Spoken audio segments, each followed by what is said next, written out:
back to Superbike Rescue Network. This next one is a personal favorite of mine from the mecum auction.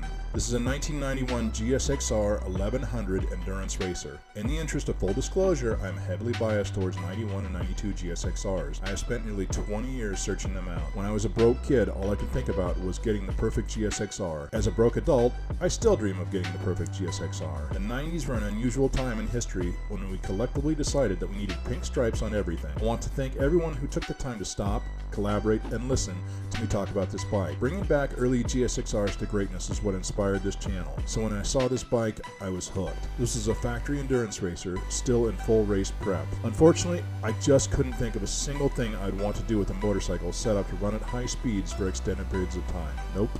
Not a single thing in the world I would want it for. This bike has all the best parts on it, including the PM chicane wheels. It sold for $19,800, which if I'm honest, seems a bit light for a bike with documented race history and factory ownership.